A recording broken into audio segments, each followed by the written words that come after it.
Hello, everybody. My name is Sean Maguire, and I'm excited and delighted to welcome you to this webinar.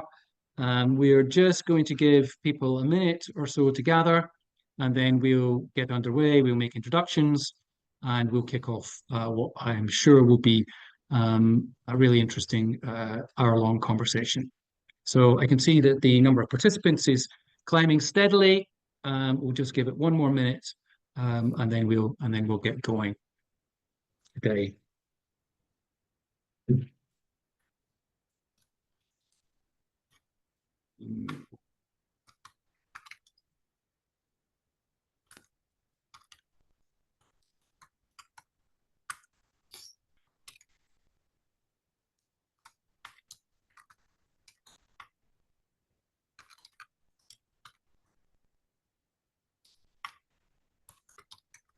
I think the number of participants is climbing nicely. And well, I'm saying to myself, if we can get it to three figures, then we can probably start. Because we've got a lot to get through today. It's a packed report, and I want to give everybody the opportunity to speak, and also for our audience to be able to ask us questions. So let's get underway. Thank you all very much for joining us today. My name is Sean Maguire. I'm Executive Director of Strategic Partnerships at the Clean Air Fund. And on behalf of the Clean Air Fund, I'm delighted to welcome you to the launch of State of Global Air Quality Funding 2024.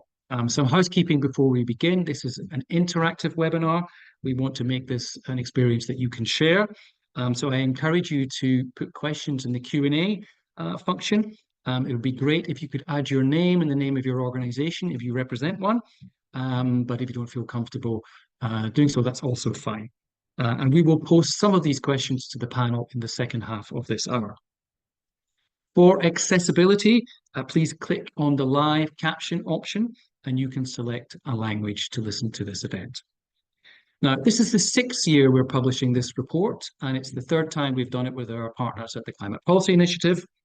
And this report continues to be the only global analysis of air quality financing. And as the severity of the air pollution and climate crisis worsens, this report is a really important tool for advocacy and policy action with its very targeted policy recommendations. So, what's in the report?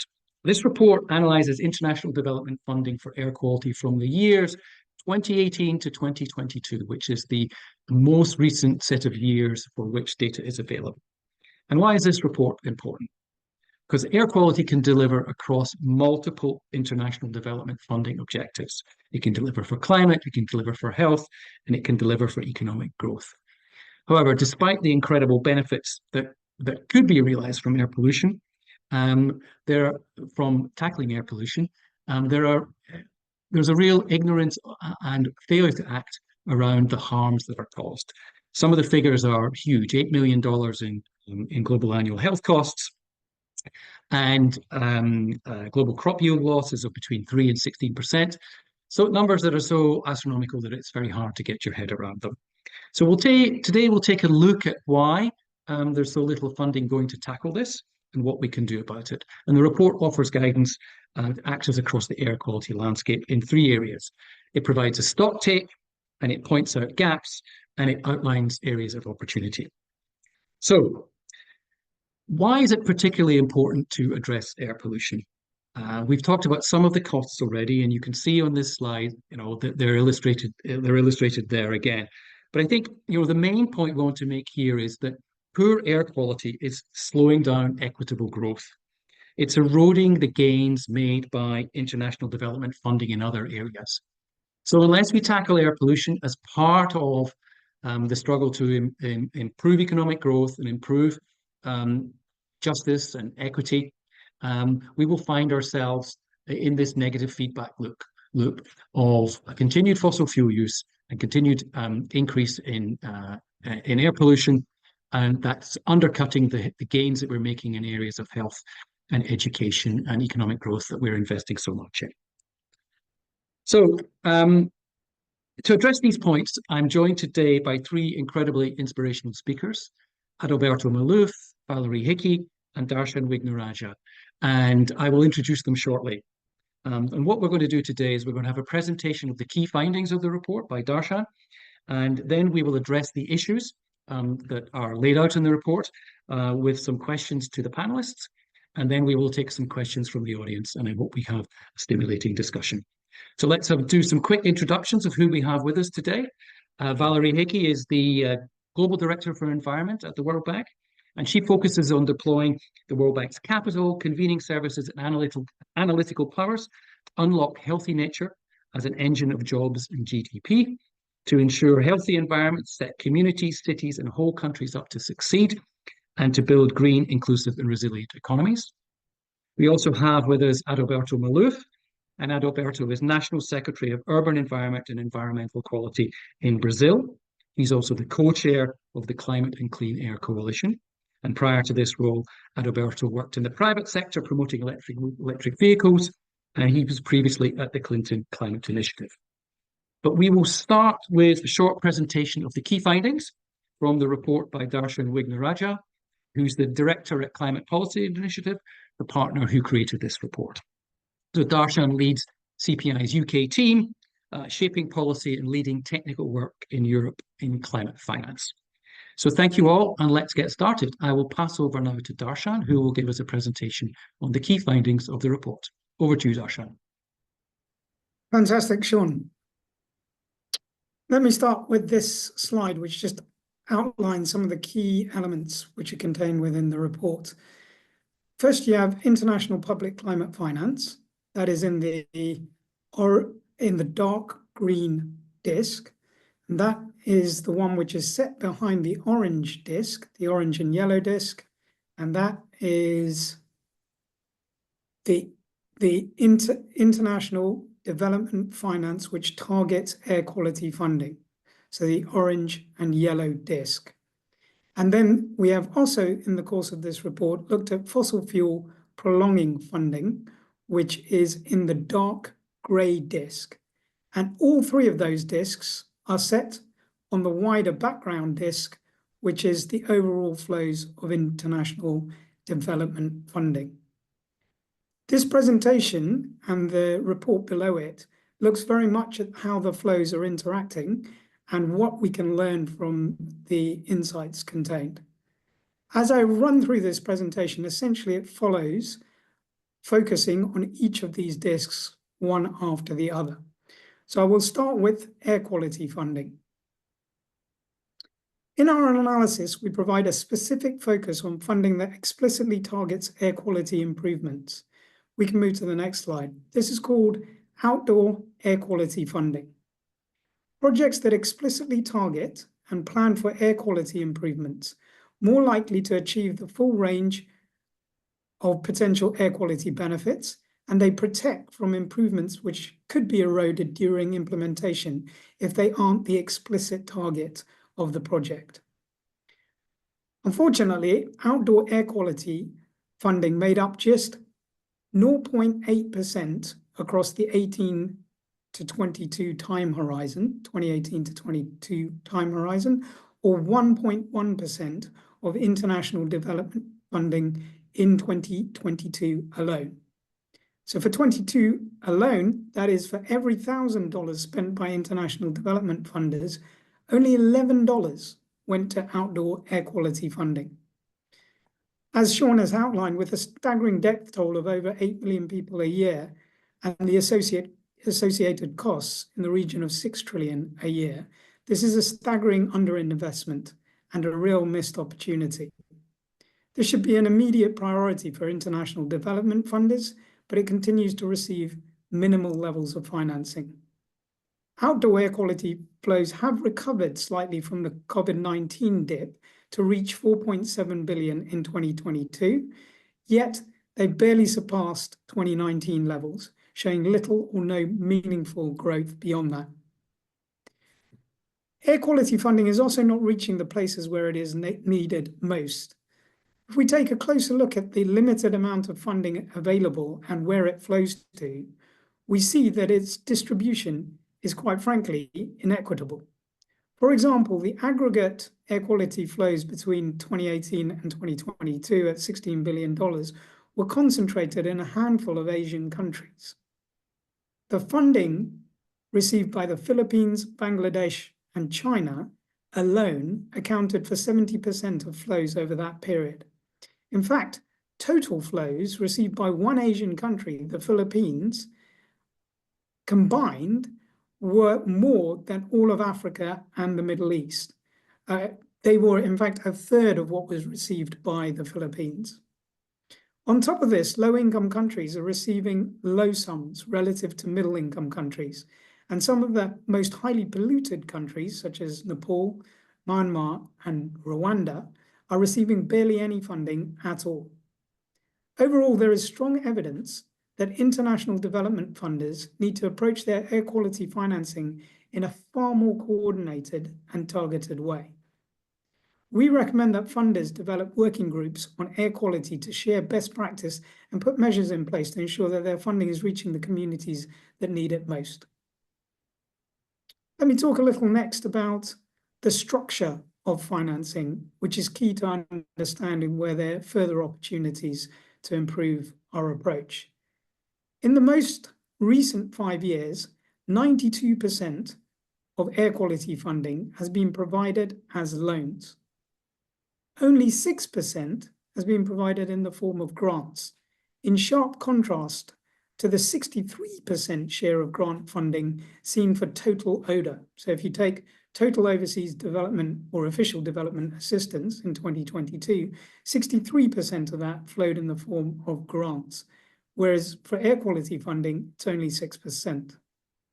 The dominance of loans in the air quality funding landscape, only of which about 2/3 are provided at market rate, means that it's likelier costlier for recipient countries to pursue high quality air improvement measures comparative to other development areas, which tend to attract greater amounts of grant funding or greater shares of grant funding. We know that concessional financing and grants in particular play an essential role in the development funding landscape and can be critical in catalyzing other forms of finance. Again, we would suggest to funders to encourage them to keep air quality in mind when considering how to expand concessional financing, particularly in light of some of the key concessional financing discussions underway during the course of this and flowing into next year, and in the wider context of the international financial architecture reform. Now let me move on to talking about the combination of air quality and climate funding, which they're two sides of the same coin in a sense. If we focus now on the intersection between air quality funding and international public climate finance, it's crucial to appreciate that air quality and climate change have compounding effects on each other. They share many of the same sources, pollutants, and ultimately solutions. Donors can maximize the benefits their financing can achieve by funding solutions that deliver simultaneously across both remits, air quality and climate change. The majority of overall air quality funding also addresses climate change. From 2018 to 2022, 94 billion of the cumulative 112 billion air quality funding total went to projects that address climate change or delivered climate-related improvements. However, and very importantly, very few of these projects explicitly target air pollution. Only 14% or 13 billion of the 94 billion explicitly target air pollution, a real opportunity for funders to think carefully about how they can make the air pollution elements of projects more explicit in their planning and implementation. Now, if I look at the amount of international public climate finance, which is targeting air quality, it is less than 3% of overall international public climate finance, which explicitly targets those improvements. This share is staggeringly low, considering the significant gains that could have been captured from targeting, tracking, and tagging and reporting the air quality benefits of funded climate interventions. Explicitly targeting and planning for air quality improvements in climate projects can increase the likelihood that these benefits will be achieved, and it allows funders to account for the full benefits being realized by a project. So my sense is that there are actually projects underway at the moment where we fail to capture some of the air quality improvements, or at least the funding playing into that in our research, because they are not explicitly tagged and targeted.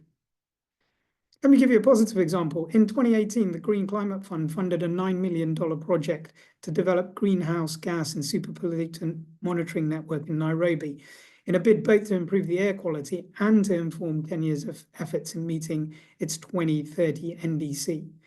When you integrate the air quality considerations into that climate project and the wider range of benefits, it's found that the air pollution intervention had the potential to prevent over 2,000 additional deaths between 2030 and 2040, just a single project alone. Now, let me talk a little bit about superpollutants, which I'm sure many of you on this webinar will be familiar with, such as black carbon, methane, and tropospheric ozone. These present severe harm for both climate change and air quality. Tackling these pollutants will not only slow the warming of the planet, but also saves lives. Black carbon deserves a unique focus. On this slide, you see a very small, which you're not meant to be able to read, chart of the amount of explicit black carbon funding. It is deserving of this unique focus because of the danger it poses to human health and our climate. Over half of the 8 million air quality related deaths in 2021 were estimated to be due to particulate matter 2.5 exposure, of which black carbon is a primary component. International development funders' black carbon finance from 2018 to 2022 represents only 0.1% of their air quality funding. In other words, black carbon finance makes up a fractional amount of an already limited pool of funds. So 0.1% of outdoor air quality funding, which is only 1% of international development funding. So again, highlighting and spotlighting that there's a real opportunity to do considerably more on black carbon. Funders should consider replicating the success pollutant-specific approaches have taken, such as with methane, an area which CPI and Clean Air Foundation, amongst others, are also involved in recent years to drive rapid progress. Something similar could be done in the black carbon space. And finally, let me talk a little bit about fossil fuel funding. In this report, we also analyze this because when you look at the public data here, it's, to be honest, shocking. International development funding is also flowing, even today, to projects that prolong the use of fossil fuels. This actively works against the air quality agenda. Air pollution crisis is a fossil fuel crisis. Fossil fuels drive over half of the 8.3 million deaths caused by ambient air pollution in any given year. The G7 meetings, the G20 meetings, the UN COP climate conferences have all seen promising statements on ending funding for fossil fuels, not just in 2024, 2023, but actually going back across the 2000s. However, these commitments are not being matched by donor actions. Fossil fuel prolonging funding is moving in the wrong direction.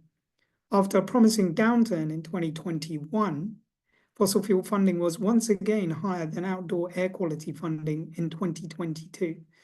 So funding increased by almost 350%, more than quadrupling from 1.2 billion to 5.4 billion in 2022. The opportunity cost of this is severe.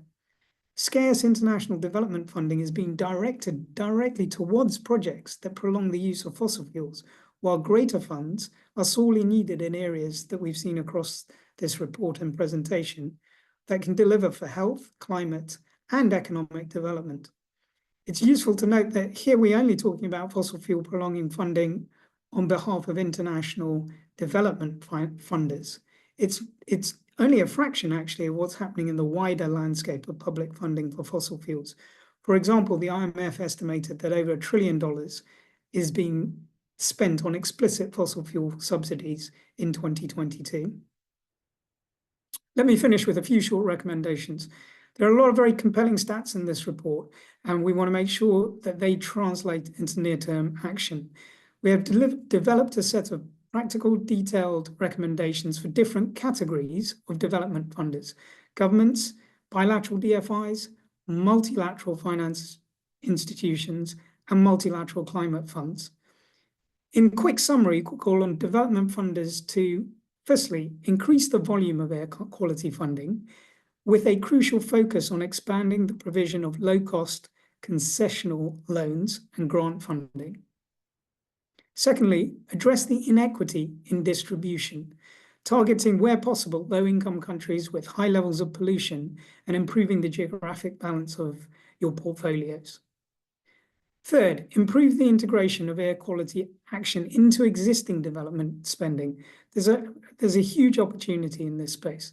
This requires proactive engagement by development agencies and finance providers.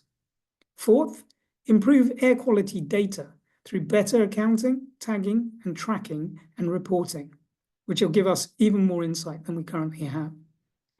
Fifth, rapidly prioritize investments to tackle black carbon. And finally, set a positive example by making aggressive and lasting cuts in your fossil fuel prolonging funding. And that's very much targeted at shareholders in development agencies and working in OECD governments, which are providing this international funding into the fossil fuel space. Right. That has been a really rapid run through of the main findings. I encourage you to read through and dig through the detail. I look forward to the Q&A, and please don't hesitate to contact either CAF or CPI if you have any other further questions that aren't covered today. Sean, can I hand it back to you after that rapid run through? Yes, thank you, Dharshan. Thank you very much for that. That was great, really clear and concise. So we will rattle quickly on to make sure everybody has time to contribute. There's tons in the report. It's really interesting for me the way the rankings of the different funders has shifted, both for on the action on air pollution and on the fossil fuel side as well. So we might come back to that. But Valerie, I want to thank you for joining us. You joined us last year when we launched the report. So thank you very much for coming back.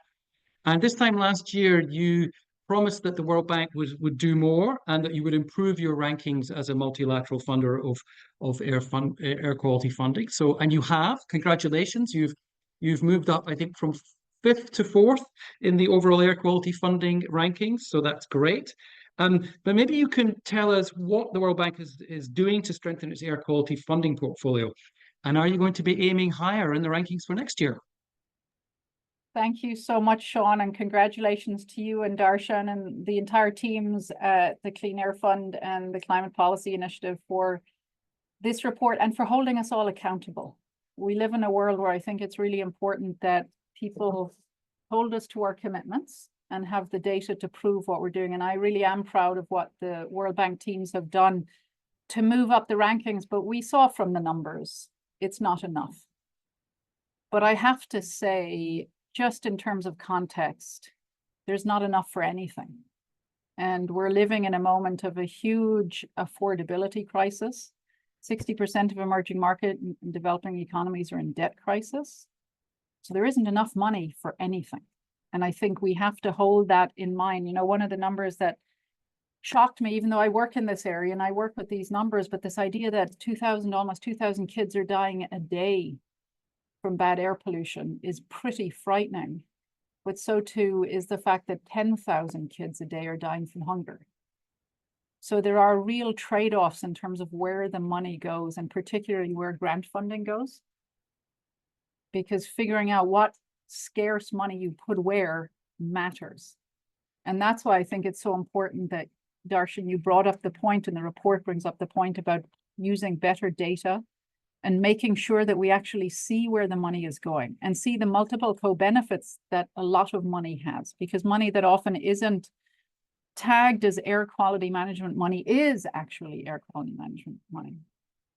I have to say, at the World Bank, we're sort of focusing on 4 big picture items in order to try and move more money into this space. And for us, it is not just about tackling the air quality crisis. It's not just about welfare gains. It is about competitiveness gains. It is about economic growth gains. It is why air pollution and improving air quality is in many ways one of the triple bottom line wins we can still have, where you can really do something about development and climate at the same time. We're looking at policy, and policy often doesn't take a lot of money. It just has to be targeted, it has to be smart, and it has to be followed up with institutional building.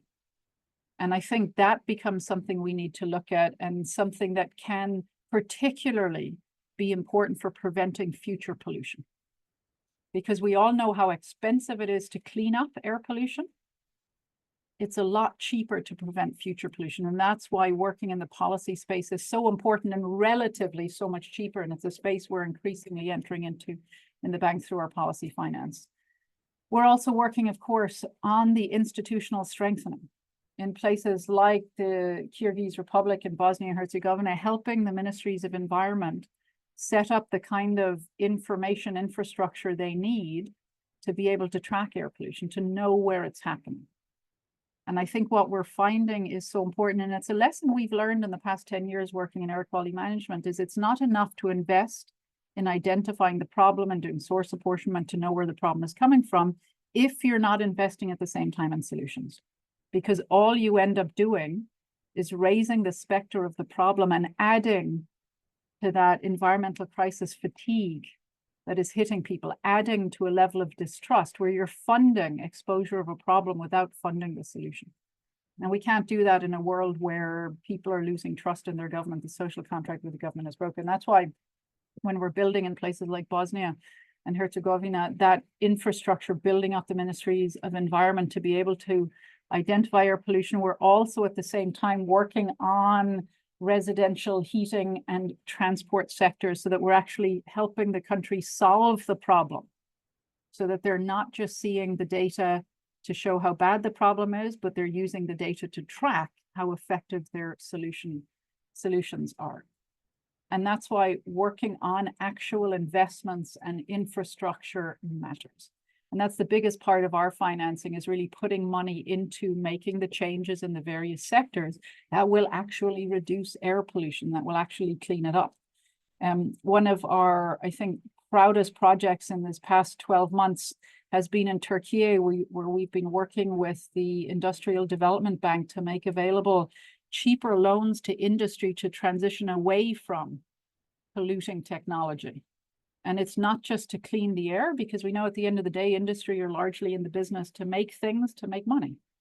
And they want to make money, they want to be more competitive. And the good news is that most technologies that improve competitiveness are cleaner technologies, clean the air while they're building competitiveness. And so investing in making those credit lines available is so important so that industry can shift. And that's why it's not all about highly concessional lending. Industry shouldn't be subsidized to do the right thing, not just because it's the right thing, but because it's actually going to improve their bottom line. So it's okay that this is lending finance. It's okay that this is loan money. But doing the same kind of investments to ensure that we're not just working with industry, but that we're supporting single-family households. When it comes to residential heating, for example, most everybody is interested in getting cleaner ways to heat their homes in the winter, less polluting ways. But often, especially right now in an affordability crisis, unless they can do that with a little bit of a subsidy to make it more affordable, it doesn't happen. And we're doing that in the Kyrgyz Republic. And again, these are the type of actual infrastructure investments that matter. And of course, then finally, you know, we're doing the policy, we're building the institutional infrastructure, we're actually investing in countries and the actual infrastructure in those sectors that need to change. We're also looking more broadly at financial engineering and what can we do to try and move more money, not just international public finance, because as I'm sure you'll hear from Adalberto, and I'm sure we all know, that there is never going to be enough international public finance. At the end of the day, air pollution is going to be solved through domestic public resources. It's going to be solved by the taxes and fees that governments raise and that they need to spend. And it's going to be solved by the financial sectors in countries that are investing in different sectors and industry. And what we need to do is help both make sure that they're not spending pennies to clean the air and spending pounds to make it dirty, which is the current problem we have with the fossil fuel subsidies, for example, that Dharshan, you mentioned.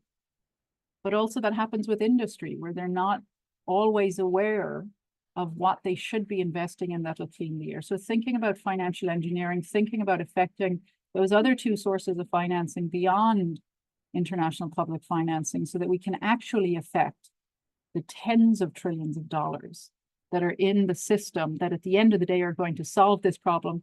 International public finance can only do so much. So yes, Sean, I'm hoping when we do this again next year, if you're kind enough to invite me back or invite the World Bank back, maybe we'll have gotten into third place or maybe even better, but we are committed to try. That's great, Valerie. Thank you very much. Commend you on your efforts. You made some very important points there around the importance of policy and the importance of focusing on solutions, and the importance of domestic spend, the right kind of domestic spend on this. And now I'll switch to Adalberto. Adalberto, you wear two hats, and Brazil is in a very interesting point in time at the moment with chairing the G20 this year and hosting the COP next year. And the two hats you wear is, you have the domestic hat as the sort of the kind of the national lead for improving air quality. And then you also have this international hat as the co-chair of the Climate and Clean Air Coalition. So I wondered how you might be able to use the report or the figures in the report to argue for more action for air quality within Brazil. That's one part of the question. And the second part of the question is how might we use those arguments to try to get air quality addressed within the framework of climate diplomacy? So, both the domestic and the international aspects, please, Adalberto. Well, thank you, Sean. It's a great pleasure to be here with all of you. Well, I think the report was extremely helpful for us, not only to understand that, globally, still there's not enough funding and attention to the air quality agenda, although we had some improvement in these last years. But this was also important for us to see how far away Brazil is also when it's related to having budget and resources to the areas that we should prioritize. Brazil and many, many other countries, we are suffering so many extreme weather events. You are all seeing this. Just this year, the biggest flood in our history, the biggest droughts in our history. Now 58% of our country is drought now. 1/3 of this is extreme droughts. So, you probably saw also all the fires that have gone throughout South America, not only Brazil, Bolivia, Argentina, Paraguay, most of our neighbors here. So air quality at many of the Brazilian cities were among the worst in the world for 2 or 3 months until last week, because last week it started to rain again. So here in Brasilia, I've never seen this. Like I've seen this in São Paulo a couple of years ago, but because of the fires on the Amazon, like I woke up in the morning thinking that my house was on fire. I woke up in the morning and said, oh, what's happening? There's something burning in my house. And no, it was the window that was all open and the smoke coming in from a fire like 10 kilometers downtown of Brasilia. Not even 10, maybe even less, 8 to 7 kilometers. So we know air quality and climate are interlinked agendas. We know they're connected, especially when it's related to the super pollutants that historically we haven't been dealing with them. We all know that short-life climate pollutants, they represent almost half of global warming.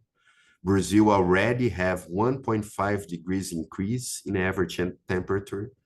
It's not the Paris Agreement, maybe this will be in 2100 or 2050. No, now, 2023, Brazil was 1.5 degrees in average higher temperature. And you all know the impact, for agriculture, for public health, and everything else. Of course, when we see all these big numbers that we were seeing before, 8 million premature deaths, 6% GDP. I was just making a calculation here. If you think about all this economic loss that we have, $8 trillion a year. Brazil GDP is $2 trillion. It's like 4 times Brazil GDP, and we are the eighth largest GDP in the world. It would be like the 3rd largest GDP in the world after US and China.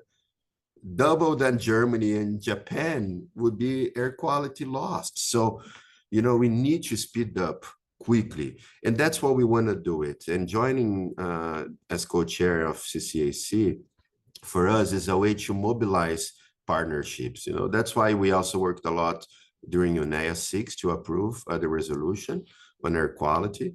Brazil is really committed to reduce poverty, inequality, promote social inclusion, and fighting air quality, air pollution is one of the most important social inclusion thing, because the most vulnerable people are the ones that suffer most. If you live in a periphery of São Paulo, you would lose 3 years of life expectancy if you live at a better area in São Paulo. You know, if you live in São Paulo, you lose 2.5 years life expectancy if you live in Curitiba. That doesn't make sense. So we really believe, like, especially CCAC, the Clean Air and Climate Coalition, they could amplify this multi-level governance, the cooperation, and increase the capacity so that we can all cooperate and understand the numbers, the real numbers on economic impact, public health impact, how much it costs to us not doing what we have to do. In our case, we just approved our national air quality program, many years of debate. We approved the timeline for the air quality standards, which was a very long debate, 30 years almost in Brazil here, this debate we approved last year. But now we have to do all the rest of the things. You know, we are updating our PRONAR, which is the national program of 1989, you know, and all the emissions standards for vehicles, like we are Euro 6 in heavy duty, what we're doing next on light vehicle and trucks and agriculture equipments. We are Euro 3, you know, trains and stationary like diesel generators is Euro 0. There's no standards. So how come like a country like Brazil don't have even standards for something? So we have been focused on the policies because we still don't have budget. We don't have money to do it. But we believe that this international cooperation, especially CCAC, as playing this role as almost like a one-stop shop, you know, to get all the best science available, to get everybody there. CCAC helped Brazil. We are just doing our first national inventory of fixed source emissions. We are updating our 2013 national inventory of mobile emission. We are doing our national short life climate pollution action plan. We have a methane reduction program from waste and agricultural waste. So if we didn't have support from CCAC, Brazil would be willing to do a lot of things, but we can't, because all the budget from the Minister of Environment now goes to take out fires, because, you know, they're just everywhere. So we need to increase the commitments. Of course, we need to increase budget, but as Valerie said, all the areas need funding and all the areas need more resources. So how we're gonna do more the implementation, how we're gonna enforce, how we're gonna monitor emissions, I think this is something that the international community needs to get together, because we need to transform all the science we know, all the impacts of this climate-related and pollutant-related risks and problems we're going to face, and we need to understand how much it would cost for us. Because in the case of Brazil, I was with the governor from Acre. Acre is in the state of Amazon region yesterday with our minister. And just in the last floods that they had in the beginning of the year, they lost around 300 million in infrastructure, 300 million reais in infrastructure. They take 10 years to do this type of investments. And now they're facing the biggest draws. So a lot of the people can't even go out of some cities because the river is their highways, you know, in the Amazon with all rivers, you can't move. So we need to understand. So if this is the new reality, if we are facing this horrible situation where we were not able to adapt ourselves and we have to live with the extreme weather events, with the pollution, critical episodes and all these things together, we got to find ways to move science and cooperation so that we can prepare ourselves. So I think it's a challenging time, but reading the report, it helped me to see at least that, you know, there's a lot of things happening, you know, there's a lot of people trying to do things. There's a lot of international organizations doing, even in Brazil, as we got the Clean Air Coalition together, we learned that there are so many more people trying to do things on air quality than we even knew they were before. So I think it's a good momentum, and hopefully the report will help us to realize the need for more advocacy on a lower level, on a community level, but also especially on the politics, in our case, and other countries, so that we can engage society to tackle this horrible and difficult challenge we have.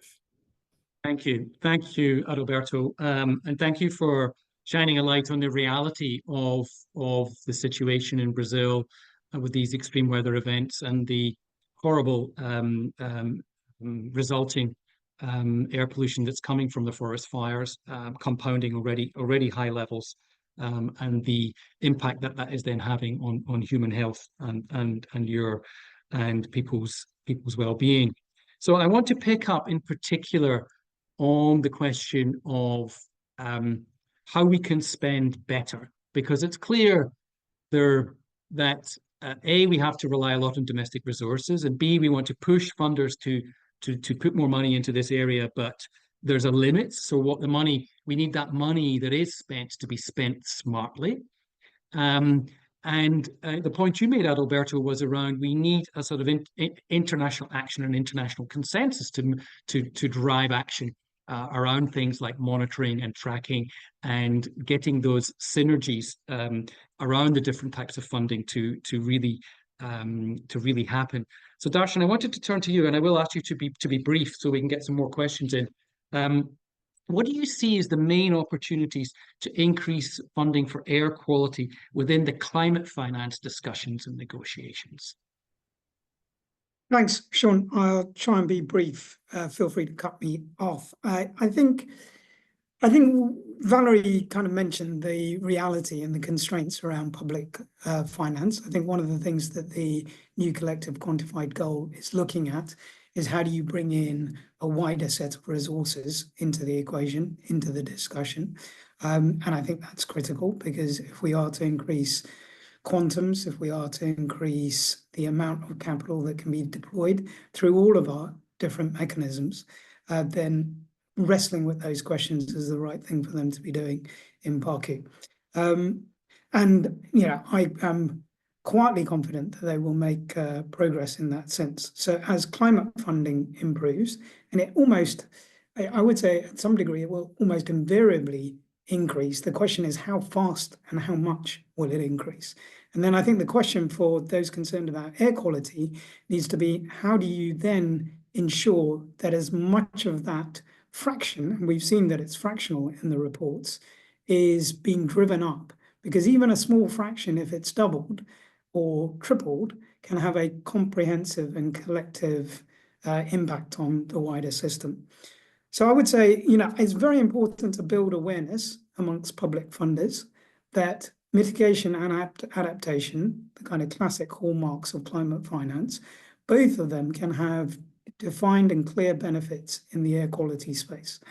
And so that mixing of multiple benefits, I think, is something that funders need to have more awareness around and more case examples of, so that they can refer to those and integrate them across even their own portfolios, but they can learn from one another as well. I think it's really important that the truth here is that health, I think in many ways, and air quality and the air quality health impacts is more relatable in some senses than some of the climate challenges. Of course, the climate impacts are well known. They're becoming worse. Adalberto talked compellingly of what's happening in Brazil, and we all know of what's happening elsewhere. Yet the cost to people's personal health, as Valerie referenced with those figures of child mortality, is really staggering. And I think in telling the story around the cost of inaction, that needs to be a clearer element of what we are playing back to, ultimately to populations, and they then influence the governments that are involved in the negotiations and the discussions. And the final thing I'll say is around the IFI reform agenda. So when we think about the climate finance architecture, simplifying, it's both about the mechanisms and about the specific financial instruments that each part of those mechanisms are using.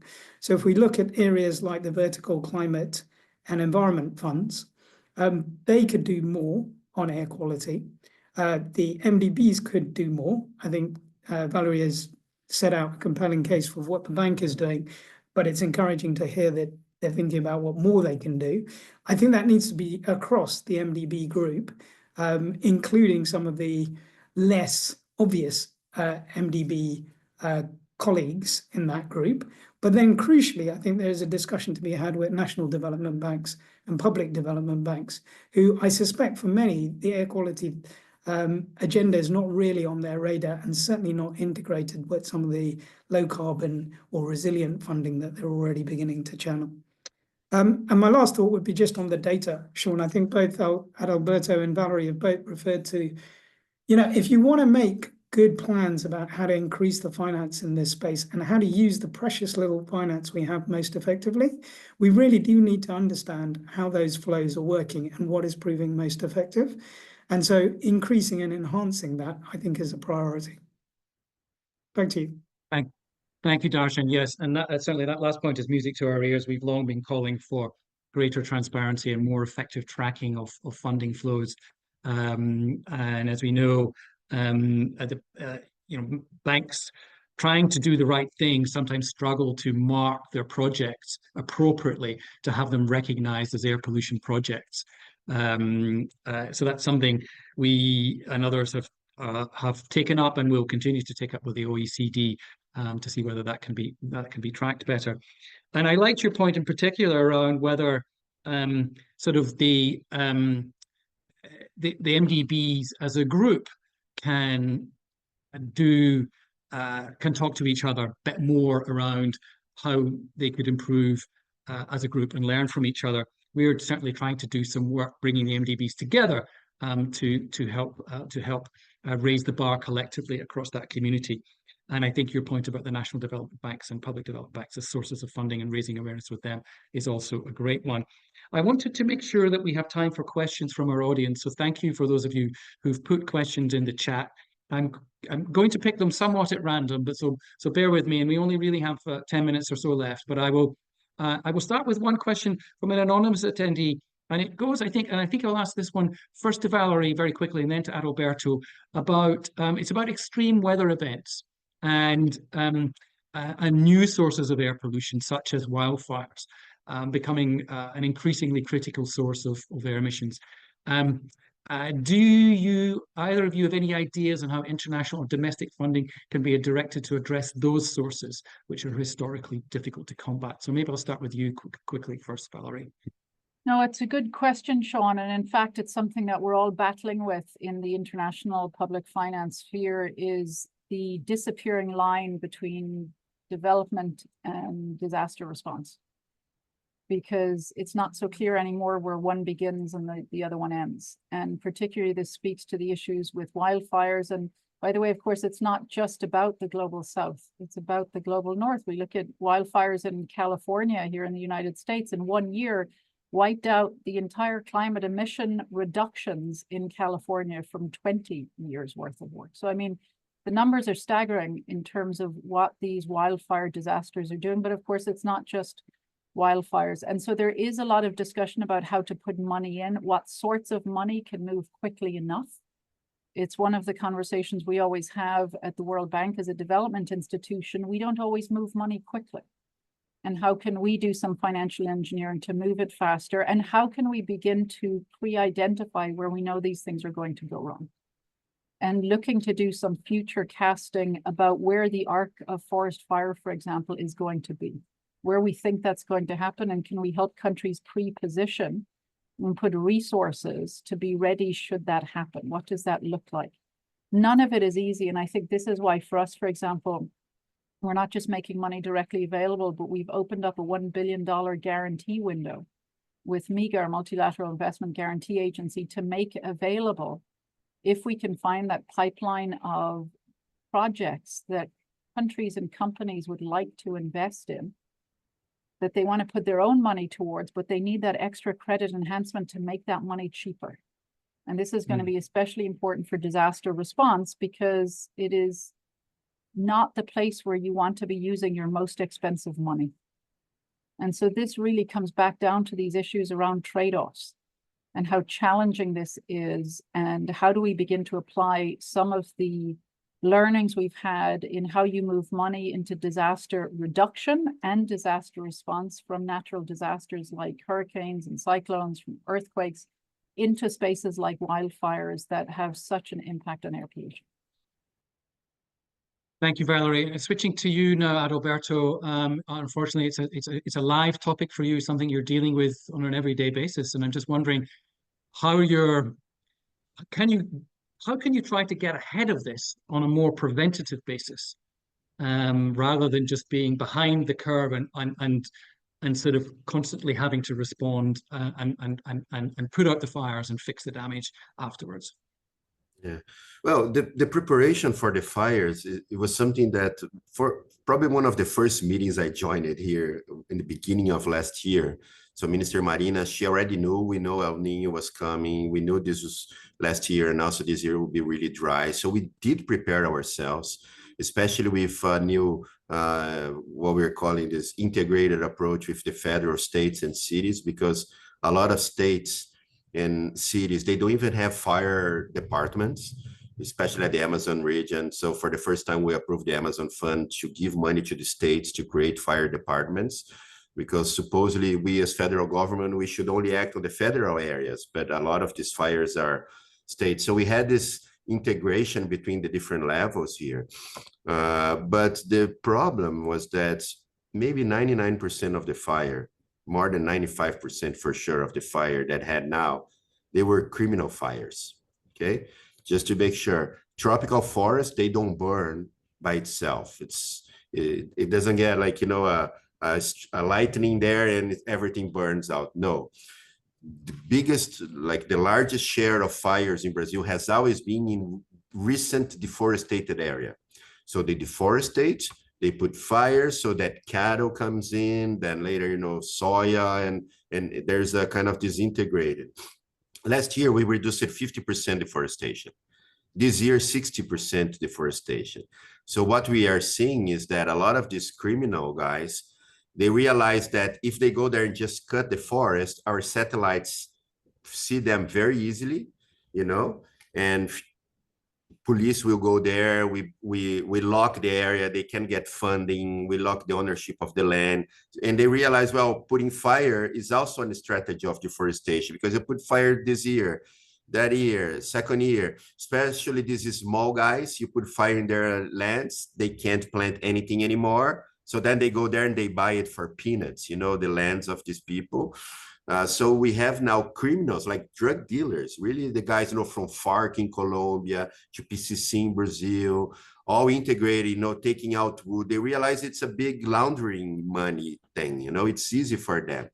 So now it's not only the cooperation, because we did cooperation, for example, with Bolivia, Paraguay, Argentina, so we can come for the first time, our fire departments from the IBAMA, from our kind of EPA agents, you know, from the Minister of Environment, we work together inside Bolivia. We work together inside Paraguay. You know, we exchange equipments, we're doing things. But then in one day, there was a fire day here in Brazil between 8 a.m. and 10 a.m. in 2 hours. There were more than 20,000 new points of fires everywhere. And we go there, we put everything down, then one day later, everything is back again. So it's impossible. It's like a criminal. We had 180,000 points of fires, 2,000 big fires, and we only had people in half of them. So, you know, it's difficult now because it's not only a coordination and preparation, but we need to see how we're going to get this illegal and criminal agenda that is moving together from deforestation to fires, which impacts everybody. You know? Thank you, Adalberto. One of the so I'm going to move us just onto one more topic before we finish. One of the most important points that the report makes is that we talked about there not being enough money. the report talks about money being spent on the wrong things. In many cases, funding fossil fuel prolonging projects is very much the wrong thing, particularly when there are so many more viable alternatives now with renewable energy projects. So I just wanted to touch quickly on this question of why we think the fossil fuel prolonging investment might have increased. So I'll just ask for 60 seconds really from you, Valerie, and then Dharshan, and then Adalberto on that, and that will finish us off. Why is it increased, and what can we do about it to turn the curve back the right way?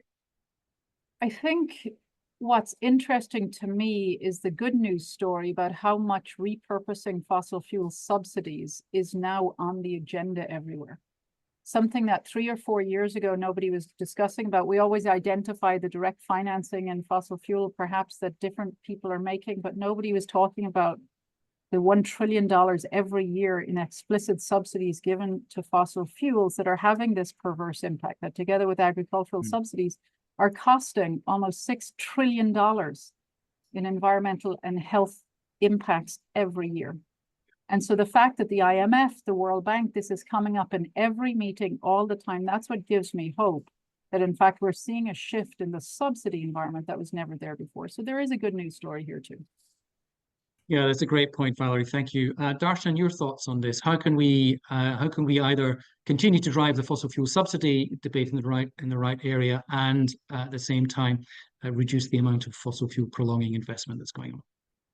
Thanks, Sean. I'm optimistic, but maybe for different reasons from Valerie. Yesterday I was at the OECD and I listened to Helen Mumford from the WRI talk about how she was in the G20. She was involved in the fossil fuel subsidy discussions back in 2007. And they were talking about when will they take out fossil fuel subsidies for the G20. And the discussion was around, is it a 3-year, 5-year or 7-year horizon? This was in 2007. Yet in 2024, we are today, I think there was 1.5 trillion in fossil fuel subsidies, is the latest figure. I mentioned around 1 trillion, but the latest figure I heard yesterday from a different source, which I haven't checked, was 1.5. So I am worried that we are not moving. I think what's driven it back up is energy security. I think it's trade relationships, and I think it's the entrenched lobbies in the fossil fuel industry, which make it very difficult to wean even international development funders off those type of commitments. So I think it's a pretty toxic combination of those three things. But I do think, again, calling it out and increasing awareness around it is, a primary thing to go after. Thank you. Your thoughts in just the minute we have left, Adalberto. How can we tackle this?